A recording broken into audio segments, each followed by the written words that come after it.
Now, earlier in the show, we mentioned elections in Mozambique, and here to tell us about the latest is VOA Scott Bobb. He joins us by phone from Maputo. Hi, Scott. Hi. Well, this was the first day of voting, 9 million registered voters. What were your observations? How did it go? Well, it went very well. Voters turned out in large numbers very early. Some actually arrived at 3 o'clock in the morning and before dawn and waited. There were long lines all morning in most of the polling stations, which indicates that voter turnout should be quite high, much higher than the 36% of 5 years ago. Now, Mr. Gabuza, who we mentioned earlier, is running for a second five-year term, and he's expected to win these particular elections. But there are 19 political parties who are vying for various seats, including the presidency. Can you tell us who are the most prominent candidates?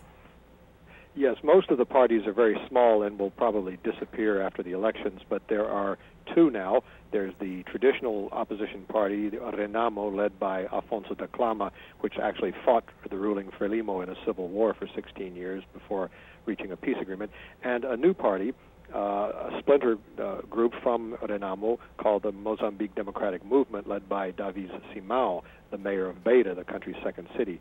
He is 45 years old and has been campaigning on the need for change and a younger generation, and has excited a certain part of the electorate.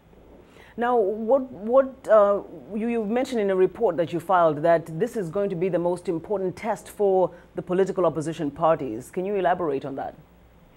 Yes, whereas most people expect Frelimo to win again, what many analysts are watching for is to see who will come in second. Mr. Simango has run a very aggressive campaign, although he was excluded in many of the provincial assembly elections. Nevertheless, he is running strong, especially in the north and the center, and these are traditional Renamo redoubts. So people are watching to see if he can actually muster enough votes to become the main opposition leader in the country. What are the most important issues that Mozambicans are concerned about that you're hearing, and what these candidates are promising, including Mr. Gabuza? You hear people want jobs. They want better education. During the years of war, the education system declined considerably. They want better health services.